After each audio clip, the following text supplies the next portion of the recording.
talking today about ground ivy because I just think it's beautiful, and I'm in the woods, so it's growing quite prolifically here. You can see coming up the side here.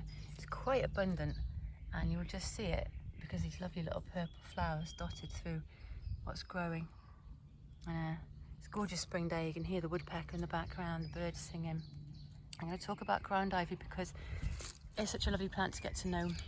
Some people think of it quite weedy. It does grow quite prolifically, and it spreads by runners. So you might see it kind of taken over it. It's also known as creeping Charlie, creeping Jenny.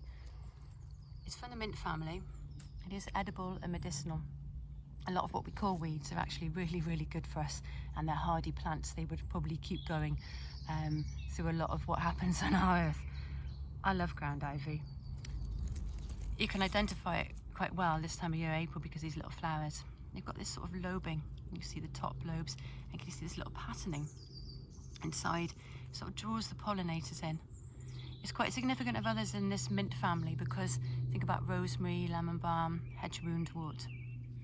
They have this kind of flower, quite delicate. Another indicator of those in the mint family is a square stem. You can see the hairs there going up the stem. You have these kind of scallop-shaped leaves, and when you rub the leaves, they've got quite a pungency to them. I love the smell. Some people don't love it. I really like it. Again, this is because it's full of essential oils, volatile oils, which are really, really good for us. You could pick and just eat this in a salad, or you could put it as a pot herb. You could also just kind of grind this up. You could gather the leaves, put them into a brown paper bag and just dry them off, and then you could grind that up and use it like a flavouring, a bit like rosemary. It's absolutely lovely. It often does grow next to ivy, ground ivy. It is medicinal, and it's got it's quite good for you. It's nutritious. It's got lots of vitamin C and iron, potassium, so it's mineral rich. But it's antioxidant, diuretic, it's expectorant, anti-inflammatory. It's a fantastic one if you are suffering from like sort of blocked sinuses, or there's too much kind of mucus, inflammation of the mucous membranes. So coughs, bronchitis, even tinnitus. It's really good at moving that and cooling and drying things in the system. You could take this in tea. That's what I quite like to do, is pick a bit of the leaves and just put that into a tea. Obviously with everything, be careful what you're doing and make sure you identify correctly. And if you are using this, use in moderation. Don't use in pregnancy. But it's a good one to get to know. It does help to flush toxins out as well because the diuretic nature. It's good for the liver, the kidneys, and just working with you as a bit of a health tonic, really.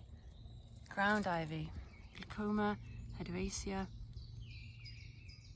It's just a fantastic springtime plant.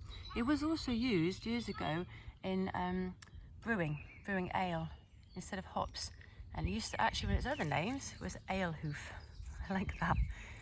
It's a bit hoof-like as well, isn't it? Sort of the leaves. Absolutely gorgeous. So that's a really good one to get to know in springtime. And if you're feeling you need sort of clearing out the system a little bit, and you're feeling a little, that heady feeling you get, this could be a fantastic one for you. If you really like this video, it'd be really lovely if you could subscribe to my channel and put a little like on it. That'd be fantastic. I'll be coming along soon with lots more videos about beautiful plants such as this. Thank you.